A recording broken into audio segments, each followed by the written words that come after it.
So hello everyone दोस्तों, मैं हूं गौरव कुमार। स्वागत करता हूं आप सभी का इस नए वीडियो में। तो चलो शुरू करते हैं आज का video. So first of all तो आप लोगों के लिए मेरा एक शॉर्ट नोटिस है कि अगर आप लोगों ने लैप्लास ट्रांसफॉर्म की इस वीडियो पे क्लिक किया है तो आप लोगों को बता देना चाहता हूं कि हमने ऑलरेडी लैप्लास ट्रांसफॉर्म पे 104 वीडियोस अपलोड कर दिया है, जो कि इस टाइम पर कम्युनिटी टैब से आप लोग वीडियोस की जो प्लेलिस्ट है उसको क्लिक करके एक्सेस कर सकते हैं। एंड सेकंड मोस्ट इंपोर्टेंट चीज कि आज की वीडियो में हम बात करने वाले हैं यूनिट पल्स फंक्शन की।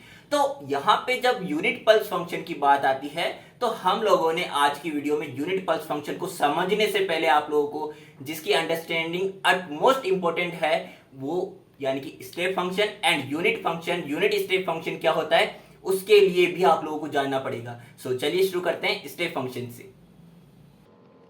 सो फर्स्ट ऑफ ऑल तो आप लोगों को आज की वीडियो में हम जिन टॉपिक्स को लेकर बात करने वाले हैं उनके बारे में बता दूं कि फर्स्ट ऑफ ऑल तो हम बात करेंगे यूनिट फंक्शन, जहां पे इसका graph, Laplace transform and then unit step function की बात करेंगे जिसके लिए भी graph, definition and Laplace transform, और थर्ड जो हमारा मोस्ट इंपॉर्टेंट फंक्शन है जिसके लिए हम फर्स्ट एंड सेकंड को पढ़ रहे हैं वो है यूनिट पल्स फंक्शन, जिसकी definition, graph and Laplace transform and then सबसे इंपॉर्टेंट जो कि हमारे पास इंजीनियरिंग में बहुत ज्यादा काम आता है एंड गेट में भी अक्सर इसके क्वेश्चंस आते रहते हैं, वो है mathematical representation of unit pulse function. इन सभी स्टेप फंक्शन हो, चाहे यूनिट पल्स फंक्शन हो, चाहे हमारे पास यूनिट फंक्शन हो, इन सभी को मैथमेटिकली किस तरह से रिप्रेजेंट किया जाता है यूनिट पल्स फंक्शन की फॉर्म में, उसके बारे में हम बात करेंगे। ओके, सो चलिए शुरू करते हैं।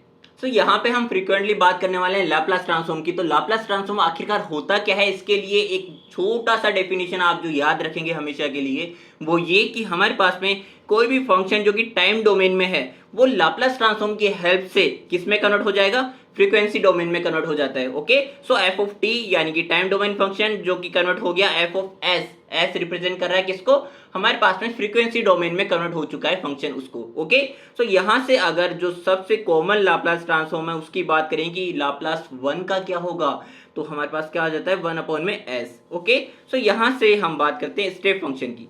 स्टेप फंक्शन जो कि हमारे पास में टाइम डोमेन फंक्शन में हमने लिखा है एफ ऑफ टी, उसको रिप्रेजेंट करेंगे f of T is equals to a, जहां पे ए हमारे पास में सिंपली एक मैग्नीट्यूड को डिनोट कर रहा है। अब देखो सिंपली यहां पे अगर मैं हम ग्राफ से इसको समझना चाहें तो स्टेप फंक्शन, स्टेप यानी कि एक सीढ़ी, एक स्टेयर, स्टेप फंक्शन। ओके, हमने एक स्टेप ऊपर लिया। अब ये स्टेप फंक्शन जो है अपीयर सिस्टम में कितने पे हुआ है, वो अगर हम कहें कि t इज इक्वल टू 0 पे अपीयर हुआ है हमारा जो ये स्टेप फंक्शन है, तो t इज इक्वल टू 0 पे हमारे सिस्टम में कितना मैग्नीट्यूड का हमारे पास मिला हमें, तो वो हमें इनपुट मिला a मैग्नीट्यूड का, यानी कि a मैग्नीट्यूड का हमें क्या मिला है, स्टेप मिला है। सो देखिएगा f of t is equals to a। अगर मैं f ऑफ t को y एक्सिस पे डिनोट करता हूं तो हमारे पास में ये हो गया f ऑफ t जो कि y एक्सिस पे है। अब f of t, T domain function यानी कि टाइम की वैल्यूज अगर हम इसमें चेंज करते रहें तो हमारे पास में टी की वैल्यूज फ्रीक्वेंटली चेंज करने पर भी एफ ऑफ टी की कांस्टेंट वैल्यू क्या मेंटेन रहेगी, ए रहेगी। ओके, तो यहाँ पे टी को हमें लेना पड़ेगा एक्स एक्सिस पे, ठीक है। एक्स एक्सिस के करस्पॉन्डिंग हमें वाई एक्सिस पे वैल्यूज चेंज हो रही है कि नहीं हो रही वो हमें ग्राफ के थ्रू पता लग रहा है, जो कि एक्चुअल में स्टेप फंक्शन के लिए नहीं हो रही है, कांस्टेंट रह रहा है ए मैग्नीट्यूड पे, ठीक है। तो यहाँ पे हमारे पास में टी यानी कि ये हो गया हमारे पास एक्स एक्सिस पे। ओके, इतनी बात समझ में आती है। हमारे पास ग्राफ जो कि सिंपलेस्ट पॉसिबल ग्राफ हो सकता है इस टॉपिक पे वो हमने बता दिया है। अब देखो इसको अगर मैं रिप्रेजेंट करना चाहूं, हम डिफाइन किस तरह से करेंगे स्टेप फंक्शन को, तो F of T is equals to, यहाँ पे t से लेस देन जब इसकी वैल्यू थी तो हमारे पास फंक्शन की वैल्यू 0 रहेगी, एंड देन जब भी हमारे पास में t के इक्वल रहेगी या फिर t से ज्यादा रहेगी तो हमारे पास में क्या मिल रही है फंक्शन f ऑफ t की वैल्यू a मिल रही है। तो यहाँ पे हो गया a। अब देखो सबसे मेन जो कि हमारे पास लाप्लास ट्रांसफॉर्म की बात करेंगे जब भी किसकी, स्टेप फंक्शन की लाप्लास ट्रांसफॉर्म की, तो हमारे पास में वो क्या आ जाएगा, Laplace of a is equals to a upon में s। a हमारे पास कांस्टेंट है तो 1 का लाप्लास 1 अपॉन में s हुआ, तो a अगर हमारे पास कांस्टेंट है तो a को रखो बाजू में, बचा क्या 1, तो 1 अपॉन में s यानी कि a का भी हमारे पास क्या हो जाएगा a अपॉन में s, ठीक है। यहाँ पर स्टेप फंक्शन में एक चीज जो कि आपको ऑब्जर्व करनी चाहिए वो ये कि हमारे पास में एफ ऑफ टी जो कि हमारे पास क्या है a, तो यहाँ पे a की वैल्यू सस्टेन कहां तक कर रही है, इनफाइनाइट तक कर रही है, ठीक है। तो ये चीज भी आपको रिमाइंड रखनी है ऑलवेज। सो अब बात करते हैं हमारा जो सेकंड फंक्शन है यानी कि यूनिट स्टेप फंक्शन की। जब हमने स्टेप फंक्शन की बात करी तो हमने क्या कहा था, स्टेप आया हमारे सिस्टम के अंदर इनपुट। अब वो इनपुट कितने मैग्नीट्यूड का आया था, ए मैग्नीट्यूड का आया था, ओके। बट जब हमने कहा कि यूनिट स्टेप फंक्शन, यानी कि हमारे सिस्टम में जो इनपुट आया है वो कितने का आया है, सिंगल इनपुट आया है, 1 का इनपुट आया है, तो वो क्या हो गया है, यूनिट स्टेप फंक्शन। यूनिट के यूज से रिप्रेजेंट किया जाता है हमारे पास में इसके फंक्शन को, यानी कि जब मैं कहूंगा यूनिट स्टेप फंक्शन तो उसको रिप्रेजेंट करेंगे यू मींस यूनिट, यानी कि यू ऑफ टी से रिप्रेजेंट कर रहे हैं हम यूनिट स्टेप फंक्शन को, ओके। सो ये हो गया हमारे पास में graph of unit step function. वही बात t इज इक्वल टू 0 पे सिस्टम में हमारे पास यूनिट स्टेप फंक्शन अपीयर हो रहा है, यूनिट हमारे पास में अपीयर हो रहा है, ठीक है। तो यहाँ पे यूनिट स्टेप जब अपीयर होगा तो हमारे पास मैग्नीट्यूड कितने का आएगा, 1 का आएगा, यानी कि ये हो गया हमारे पास ut 1 पे। अब ये सस्टेन कहां तक कर रहा है, अगेन सस्टेन कहां तक कर रहा है, इनफाइनाइट तक कर रहा है, ओके। सो यहाँ पे जब हम इसको डिफाइन करने की बात आए कि यूनिट स्टेप फंक्शन को, तो हमारे पास में t लेस देन 0 के लिए 0 है, t इज इक्वल्स टू 0 या फिर ग्रेटर देन 0, ग्रेटर देन कहां तक सस्टेन कर रहा है, इनफाइनाइट तक। तो हमारे पास में इसकी वैल्यू कहां तक, इनफाइनाइट तक कितनी रहेगी, 1 रहेगी, ओके। सो ये हो गया हमारे पास में यूनिट स्टेप फंक्शन का डिफाइन। अब देखो जब हम बात करेंगे यूनिट स्टेप फंक्शन के लाप्लास ट्रांसफॉर्म की, तो वो ऑलरेडी हमने फर्स्ट टाइम बता दिया था इनिशियल, तो वो ऑलरेडी हमने इनिशियली आपको बता दिया था लाप्लास ऑफ 1 क्या होता है, 1 अपॉन में s होता है। अब देखो हमारे पास में जो फाइनली जिसके लिए हमने ये वीडियो बनाई है वो क्या था, unit pulse function. So unit pulse function का जो सिंबलाइजेशन है वो हम किस तरह से करेंगे, del subscript A T, T domain में हमारे पास फंक्शन डिफाइन कर रहे हैं, ठीक है। सो यहाँ पे डेल ए टी से हमने रिप्रेजेंट किया है किसको, यूनिट पल्स फंक्शन को। अब देखो इस टर्म को अगर आप डिफाइन करना चाहें, यूनिट पल्स फंक्शन, फंक्शन यानी कि टी डोमेन में हमारे पास फंक्शन है, बट जब मैं बात करूं पल्स की, तो देखो हमने इनिशियली कहा कि सिस्टम के अंदर इनपुट आया, वो इनपुट ए मैग्नीट्यूड का आया, एक बार वो इनपुट 1 मैग्नीट्यूड का आया, वो इनपुट कितने टाइम तक सस्टेन कर रहा हमारे पास सिस्टम में, इनफाइनाइट तक सस्टेन कर रहा है। बट जब मैं कहूं कि हमारे पास सिस्टम में सडनली एक हमारे पास इनपुट आता है, वो कुछ टाइम तक सस्टेन करता है एंड देन वो डिसअपियर हो जाता है, तो उसका जो हमारे पास मैग्नीट्यूड होगा वो मैग्नीट्यूड हमारे पास क्या कहलाएगा, पल्स कहलाएगा। इस चीज को अगर आप ग्राफ से समझना चाहें तो मैंने जैसा कि कहा कि हमारे पास सिस्टम के अंदर t इज इक्वल्स टू 0 के अंदर आया एंड देन कुछ देर तक सस्टेन किया एंड देन डिसअपियर हो गया। देखो मैं बताता हूं,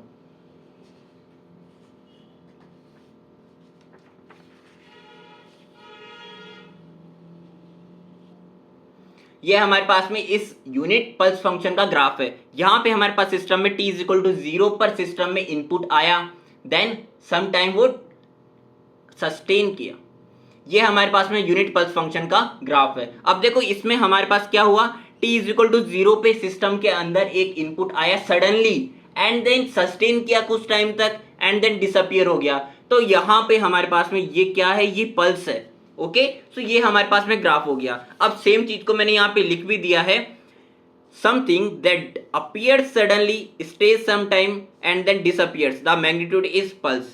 अब अगर मैं कहना चाहूं कि हमारे पास में ग्राफ जो कि बच रहा है कुछ थोड़ा सा भी डिफाइन होना, जहां पे मैंने अभी तक मैग्नीट्यूड की बात नहीं कही है, जब वो मैग्नीट्यूड का आपको मतलब समझ में आ जाएगा तो ये यहाँ पे यूनिट क्यों है इसका मतलब भी समझ में आ जाएगा। कैसे, चलिए बताता हूं। सो देखिएगा यहाँ पे मैंने क्या लिखा है, it appears here for t is equal to a time with the constant magnitude of 1 by a। यहाँ पे appear हुआ सडनली सिस्टम के अंदर कितने पे, t is equal to 0 पे, सस्टेन किया सिस्टम के अंदर कितने टाइम तक, t is equal to a time तक, ओके। अब देखो सिस्टम के अंदर सस्टेन कितने टाइम तक किया, a टाइम तक, कितने कांस्टेंट मैग्नीट्यूड के साथ में, 1 by a मैग्नीट्यूड के साथ में। अब यहाँ पे 1 by a ही क्यों आखिरकार, तो इसका आपको जवाब मिलेगा इस ग्राफ के एरिया से। यहाँ पे हमारे पास में ये जो ग्राफ है, इस ग्राफ का अगर मैं एरिया निकालना चाहूं तो यहाँ पे इस ग्राफ के इनिशियल एंड फाइनल पॉइंट्स को अगर मैं एक्स एक्सिस पे प्लॉट कर देता हूं तो इसमें जो बाउंडेड एरिया होगा वो एरिया हमारे पास में एक रेक्टेंगुलर एरिया के इक्वल होगा। कहने का मतलब है कि अगर हम बात करें कि इस एरिया का हमारे पास में जो रेक्टेंगल है, पहली बात, तो दूसरी बात इस रेक्टेंगल की हमारे पास में विड्थ क्या है, a है। अब अगर मैं इस एरिया, इस रेक्टेंगल के एरिया में अगर लेंथ को 1 by a दे देता हूं तब हमारे पास में l इंटू बी यानी कि 1 by a multiplied by a हमारे पास में 1 आएगा। और हमारे पास में इस फंक्शन का नाम क्या था, यूनिट पल्स फंक्शन। तो यहाँ पे एरिया इक्वेट कर रहा है 1 के, इस कारण से इसको क्या कहा हमने, यूनिट पल्स फंक्शन। तो जैसा कि मैंने लास्ट पेज पे आप लोगों को कहा था कि हमने इसका टर्म डिफाइन करना है, यानी कि unit pulse function. Function already define किया, पल्स ऑलरेडी डिफाइन किया, सडनली सिस्टम के अंदर इनपुट आया, सस्टेन किया कुछ टाइम तक एंड देन डिसअपियर हो गया, एंड देन किस मैग्नीट्यूड के साथ में आया, 1/a मैग्नीट्यूड के साथ आया, तब उसका जो एरिया था वो 1/a मल्टीप्लाइड बाई a हमारे पास में क्या आया, यूनिटी आया, जिस कारण से इसको क्या कहा हमने, यूनिट पल्स फंक्शन कहा। ये सेम चीज अगर आपको नहीं समझ में आया है तो मैंने लिख भी दिया है, देखिएगा यहाँ पे मैंने क्या कहा, y 1/a मैग्नीट्यूड। तो इसमें एक जो हमारे पास में एग्जिस्टिंग रीजन था वो तो क्या था कि t is equal to 0 is the time when we give some time, when we give some change to the system और द चेंज अपीयर्स। अब यहाँ पे सिस्टम में हमने चेंज दिया जिसको हमने क्या कहा, पल्स कहा, ठीक है। एंड जो दूसरा हमारा रीजन था वो क्या था, यूनिट पल्स फंक्शन में हमारे पास में ये जो यूनिट है, ये टर्म यूनिट रिलेटेड है एरिया ऑफ दिस पल्स। इस पल्स का एरिया हमने किस तरह से निकाला, एक्स एक्सिस पे प्लॉट करके इनिशियल एंड फाइनल पॉइंट्स को, जो कि हमारे पास में किस शेप में आ रहा है, रेक्टेंगल के शेप में आएगा। और रेक्टेंगल के शेप में हम ला रहे हैं उसको जानबूझ के, क्योंकि यहाँ पे हमने लेंथ और जो विड्थ है उन दोनों को अलग अलग दिया है। अलग अलग देने का रीजन भी क्या था, ताकि हम इसको यूनिटी करार कर सके, इसका एरिया 1 निकाल के। और वो एरिया कैसे आएगा, length into breadth, okay, L into B. L हमारे पास में क्या आ गया, 1/a, बी हमारे पास में क्या है, ऑलरेडी टाइम, जितने टाइम तक ये हमारा फंक्शन सस्टेन किया वो क्या है, a। तो 1/a मल्टीप्लाइड बाई a, यानी कि यूनिटी। तो देखो यहाँ पे, because the graph makes a rectangle, height must be 1/a with corresponding to the time a during this change sustains. तो यहाँ पे एरिया हमारे पास हो गया l इंटू बी, यानी कि 1/a multiplied by a is equals to 1, यानी कि ये हमारे पास क्या आ गया, unit pulse function, okay.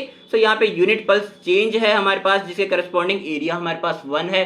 Unit pulse change के करस्पॉन्डिंग हमारा जो फंक्शन है वो कहलाया unit pulse function, okay. So because the area is unit so we call it a unit pulse function, ठीक है, ओके। सो अब बात करते हैं यूनिट पल्स फंक्शन को हम किस तरह से डिफाइन कर सकते हैं। तो देखिएगा इसका ग्राफ यहाँ पे t इज इक्वल टू 0 पे सिस्टम में अपियर हुआ 1/a मैग्नीट्यूड का, जो कि सस्टेन किया a टाइम तक। तो यहाँ पे इसका एरिया हमने ऑलरेडी बता दिया है। अब how do we define unit pulse function के लिए मैं क्या कहूंगा कि जब हमारे पास में time t is less than 0 है, तब हमारे पास में सिस्टम में मैग्नीट्यूड भी कितना है, 0 है, ओके। एंड देन जब हमारे पास सिस्टम के अंदर जब टाइम इक्वल हुआ t के, t इज इक्वल टू 0 से t इज इक्वल्स टू 1 के, तो यहाँ पे हमारे पास में जब टाइम t लेस देन होगा a के और जब हमारे पास ग्रेटर देन होगा 0 के, तो इन दोनों पे हमारा मैग्नीट्यूड कितना है, 1/a के।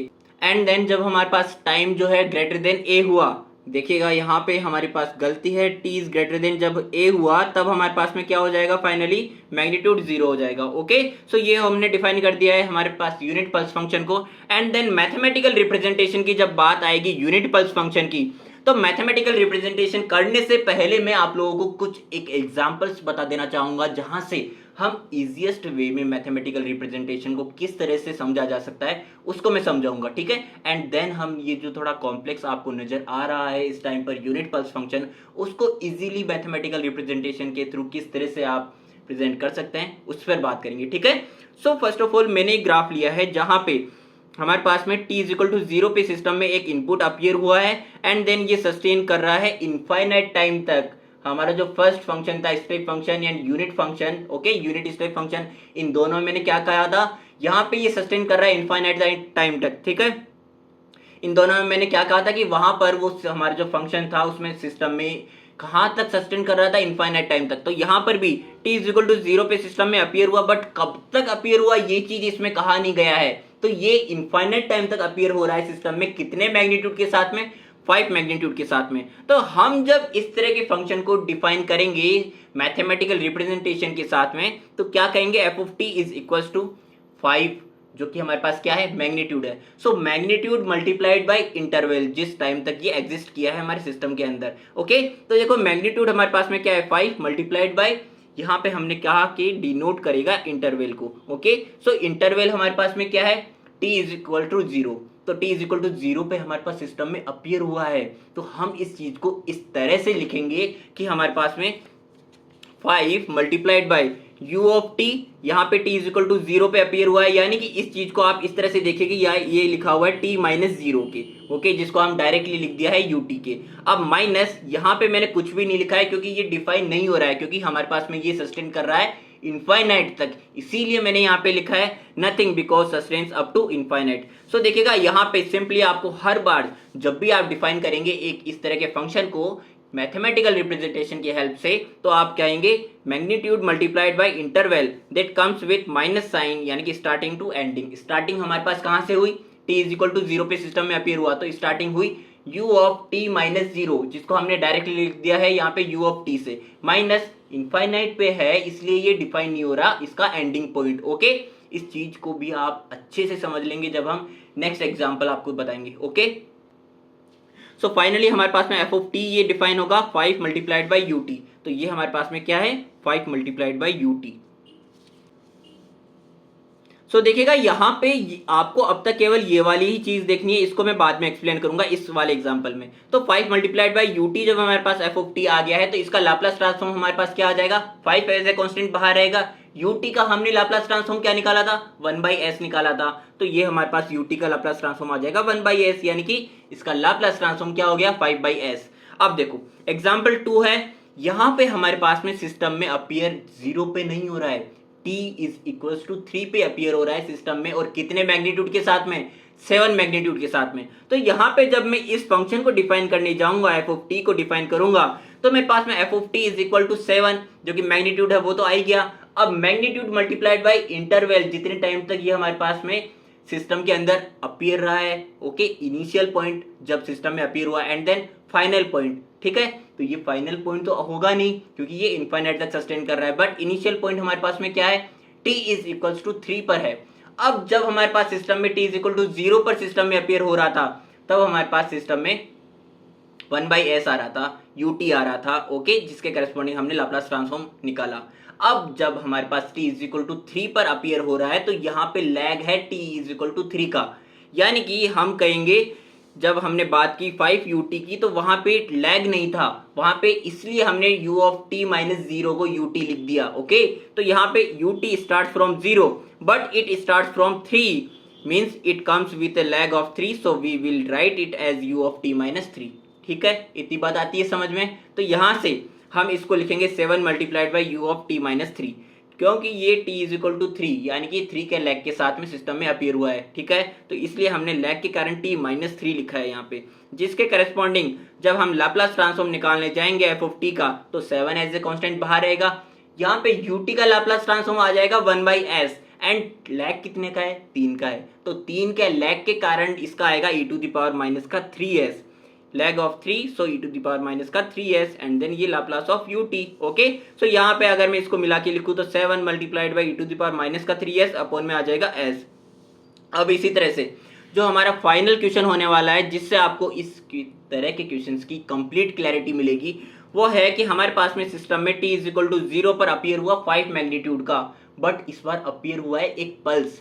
पल्स जब मैंने कहा तो हमारे पास में यहाँ पे initial point and then final point दोनों है, ओके। सिस्टम में अपीयर कितने टाइम तक हुआ है, सडनली अपीयर हुआ सिस्टम में, सस्टेन किया कुछ टाइम तक, तो यहाँ पे t इज इक्वल टू 2 तक सस्टेन किया एंड देन डिसअपियर हो गया विद अ मैग्नीट्यूड ऑफ 5।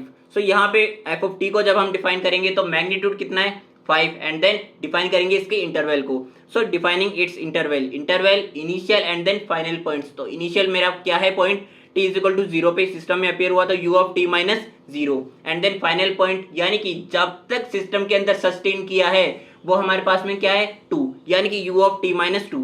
अब इससे जो ऊपर वाले जो भी एग्जांपल्स थे उनमें हमारे पास सिस्टम में अपीयर हो रहा था, सस्टेन कर रहा था इनफाइनाइट टाइम के लिए, जो कि हमारे पास डिफाइन नहीं हो रहा था, इसलिए मैंने क्रॉस लिखा था। आ गई कंप्लीट क्लैरिटी, तो चलिए आगे बढ़ते हैं। Here it does not sustain up to infinite, so it sustain up to 3, okay. So यहाँ पे एफ ऑफ टी हमारे पास में क्या आ जाएगा, जब मैं 5 को अंदर मल्टीप्लाई कर देता हूं तो 5 multiplied by U T minus 5 multiplied by you of T minus 2 with a lag of 2, ठीक है। तो देखो अब मैं अगर इसका लाप्लास ट्रांसफॉर्म निकालूंगा तो 5 को कॉमन बाहर निकाल लेता हूं, ut का लाप्लास ट्रांसफॉर्म आ जाएगा 1/s एंड अगेन यहाँ पे u ऑफ t माइनस 2 है तो ut का लाप्लास ट्रांसफॉर्म तो आ जाएगा 1/s एंड देन यहाँ पे 2 के लैग है, लैग के कारण e टू द पावर क्या लिखेंगे माइनस का 2s। सो देखो यहाँ से 1/s भी कॉमन बाहर आ जाएगा, तो 5/s एंड देन ब्रैकेट में आ जाएगा 1 minus e to the power minus का 2s। सो ये मेरे पास फाइनली आ चुका है इसका लाप्लास ट्रांसफॉर्म। ठीक है, सो एक फाइनल एग्जांपल और देख लीजिएगा, उसके बाद में हम बात करेंगे कि यहाँ पे हम इसका इंटरवल इस तरह से डिफाइन आखिर क्यों कर रहे हैं। ठीक है, तो देखिएगा यहाँ पे एग्जांपल 4 में मैंने क्या लिखा है, t इज इक्वल टू 2 पे हमारे पास सिस्टम में एक मैग्नीट्यूड कितने का है, 10 का मैग्नीट्यूड का सिस्टम में इनपुट अपीयर हुआ है। तो यहाँ पे सस्टेन कर रहा है t इज इक्वल टू 2 से t इज इक्वल टू 5 पर पल्स एक सस्टेन कर रहा है। ओके, अब इसको हम जब डिफाइन करने जाएंगे मैथमेटिकली तो हम लिखेंगे f of t is equals to magnitude multiplied में इंटरवल, जिसमें हमारे पास में ये डिफाइन हो रहा है। ओके, सो यहाँ पे मैग्नीट्यूड कितने का है, 10 का है, ब्रैकेट लगा दो। अब इसका सिस्टम के अंदर कितने टाइम तक, इनिशियल कितने टाइम पे अपीयर हुआ है, विद अ लैग ऑफ 2, यानी कि u of t minus 2 minus में कहां तक सस्टेन किया है, t इज इक्वल टू 5 तक, यानी कि u of t minus 5। Okay, so minus u of t minus 5 हो गया। अब देखो यहाँ पे आ जाएगा, जब हम इसका लाप्लास ट्रांसफॉर्म लेंगे तो 10 एज इट इज बाहर रहेगा, यहाँ पे ut का आ जाएगा 1/s एंड 2 का लेगा तो e to the power minus का 2s, as it is ut का आ जाएगा s and then e to the power minus का 5s। सो यहाँ से सिंप्लीफाई होके ये हमारे पास फाइनली इसका लाप्लास ट्रांसफॉर्म आ गया। अब देखो how do we define the interval, region क्या है इसके पीछे, जो कि मैंने कहा था कि हम फाइनली कंक्लूजन निकालेंगे। तो देखो यहाँ पे मैंने दो ग्राफ बनाए हैं, इन दोनों ग्राफ से हमारे जो पल्स फंक्शन है वो आखिरकार किस तरह से आता है वो आपको क्लैरिटी मिलेगी। मैंने ऊपर एक ग्राफ बनाया है जो कि t इज इक्वल टू 0 पे सिस्टम में अपीयर हुआ है और इनफाइनाइट तक सस्टेन कर रहा है with a magnitude of a, और जो दूसरा नीचे ग्राफ बनाया है वो हमारे पास में 2 के लैग के साथ में सिस्टम में अपीयर हुआ है t इज इक्वल टू 2 पे, एंड देन यहाँ पे कितने लैग कितने पे सस्टेन कर रहा है, इनफाइनाइट टाइम तक सस्टेन कर रहा है with a magnitude of a, same magnitude के साथ में सिस्टम में। ठीक है, दोनों ऊपर और नीचे वाले ग्राफ अपीयर हुए हैं, एक ग्राफ अपीयर हुआ है t इज इक्वल टू 0 पे, एक ग्राफ अपीयर हुआ है t इज इक्वल टू 2 पे। अब अगर मैं नीचे वाले ग्राफ में से ऊपर वाले ग्राफ को घटा देता हूं, सबट्रैक्ट कर देता हूं, तो देखो यहाँ पे if we subtract the lower graph from the upper graph then we will get the following graph. यहाँ पे एक चीज आप जो प्रैक्टिकली देख सकते हैं वो ये कि मैंने कहा कि इस वाले ग्राफ को अगर मैं इसमें से सबट्रैक्ट कर देता हूँ, यानी कि ये वाले पार्ट को अगर मैं सबट्रैक्ट कर देता हूँ, t इज इक्वल टू 0 को हम नीचे लेके आए, t इज इक्वल टू 2 को अगर मैं ऊपर लेके जाऊं तो यहाँ पे ये वाला पार्ट सबट्रैक्ट नहीं हो जाएगा क्या, बोलो आप। तो ये जब सबट्रैक्ट हो जाएगा तो यहाँ पे t इज इक्वल टू 0 से t इज इक्वल टू 2 तक हमारे पास में एक पल्स सस्टेन कर रहा है with a magnitude of a। तो मैं उस ग्राफ को क्या इस तरह से लिख सकता हूँ कि नहीं लिख सकता, बोलो भाई। यहाँ पे हमारे पास a मैग्नीट्यूड है, सिस्टम में अपीयर हुआ t इज इक्वल टू 0 पे एंड देन एग्जिस्ट करा t इज इक्वल टू 2 तक। ठीक है, अब इन दोनों के करस्पॉन्डिंग अगर मैं बात करूं, हम इनको मैथमेटिकली किस तरह से रिप्रेजेंट करेंगे, तो मैं कहूंगा f of t is equal to magnitude a multiplied by interval. तो यहाँ पे interval t is equal to 0 से ये हो गया इनफाइनाइट, इस कारण से इसको हमने डिफाइन नहीं किया, इंटरवल नॉट डिफाइंड, क्योंकि इनफाइनाइट तक सस्टेन कर रहा है। ठीक है, तो यहाँ पे a ut आ गया f ऑफ t। अब अगर मैं इसकी बात करूं तो ये मैग्नीट्यूड a के साथ सेम बट 2 के लेग के साथ में है, तो यहाँ पे a multiplied by u of t minus 2 होगा कि नहीं होगा, बोलो भाई होगा ना, क्योंकि माइनस में हमारे पास में इंटरवल सस्टेन कर रहा है इनफाइनाइट तक, इसलिए इंटरवल डिफाइन नहीं होगा। अगर मैं यहाँ पे ब्रैकेट लगा दूं तो यहाँ पे माइनस में ऊपर की तरह क्रॉस नीचे भी लगाऊंगा। आती है इतनी बात समझ में? तो देखो यहाँ से आपको क्लैरिटी आ जाएगी कि हम जो ऊपर इतने 4 सवालों में इंटरवल को उस तरह से डिफाइन कर रहे थे वो आखिर क्यों कर रहे थे। ठीक है, तो यहाँ पे अगर मैं इसको डिफाइन करूं तो यहाँ पे a multiplied by interval, interval कहां से कहां तक, 0 से 2 तक, तो यहाँ पे आगे जाएगा a जो कि हमारे पास मैग्नीट्यूड है u ऑफ t माइनस में u of t minus 2। Okay, so ये हमारे पास फाइनली आखिर हम क्यों कर रहे थे ऐसा, उसका आपको जवाब मिल गया होगा। तो हमने ये पूरा रायता जिस लिए फैलाया था यूनिट पल्स फंक्शन को मैथमेटिकली किस तरह से रिप्रेजेंट करता है वो सीखने के लिए, तो चलिए फाइनली उसको हम किस तरह से रिप्रेजेंट करेंगे वो चलिए बता दीजिएगा। और अगर आप लोग खुद उस ग्राफ को देखकर उसको किस तरह से डिफाइन कर सकते हैं वो लिख पा रहे हैं, तो मैं कहूंगा कि आप लोगों ने हमने पिछले 4 पेजों में जितना डिस्कस किया है वो कंप्लीटली समझ लिया है। तो मेरा आप लोगों से जो रहेगा निवेदन वो यही रहेगा कि आप लोग खुद से करिए, पोस्ट कीजिए वीडियो एंड देन जो मैंने किया है उससे मैच करिएगा। तो देखिएगा यहाँ पे फाइनली मैं कहूँगा अगर mathematical representation of unit pulse function की, तो यहाँ पे ये हमारे पास सिस्टम में अपीयर हो रहा था t इज इक्वल टू 0 पे, सस्टेन कर रहा था a टाइम तक with A magnitude of 1/a। तो यहाँ पे मैं कहूँगा कि यहाँ पे 1/a मैग्नीट्यूड है मल्टीप्लाइड बाय सिस्टम में अपीयर हुआ तो इंटरवल का इनिशियल पॉइंट क्या हुआ 0 यानी कि u of t minus 0। Okay and then minus, अब देखो हमारे पास में एंडिंग पॉइंट क्या है, कब तक सस्टेन किया, a तक सस्टेन किया तो हमारे पास u of t minus a आ जाएगा। ठीक है, तो अगर मैं इसको लिखूं तो हमारे पास फाइनली डेल ए टी यानी कि यूनिट पल्स फंक्शन को किस तरह से लिखा जाएगा, फाइनली 1 में a ut माइनस में ut माइनस a, जिसका लाप्लास ट्रांसफॉर्म क्या आ जाएगा 1/a एज इट इज बाहर रहेगा 1/s ut का एंड देन ut का अगेन 1/s, लैग कितने का है a का है तो e to the power minus bracket में as हो जाएगा फाइनली। ओके, तो देखिएगा ये हमारे पास में इसको अगर मैं कॉमन बाहर निकाल लूं तो आ जाएगा हमारे पास 1 minus e to the power minus A S upon में एस एंड देन यहाँ पे आ जाएगा ए भी आ जाएगा। ओके, सो ये हमारे पास फाइनली लाप्लास ट्रांसफॉर्म आ जाएगा किसका, यूनिट पल्स फंक्शन का। सो इसी तरह के काफी सारे एग्जांपल्स में इस सीरीज में कंडक्ट कराने वाला हूं, जो कि अगर आपको देखना है तो हमारा चैनल जरूर से सब्सक्राइब करें, वीडियो जरूर से लाइक करें। मिलते हैं हमारे नेक्स्ट वीडियो में, तब तक के लिए अपना ध्यान रखिएगा।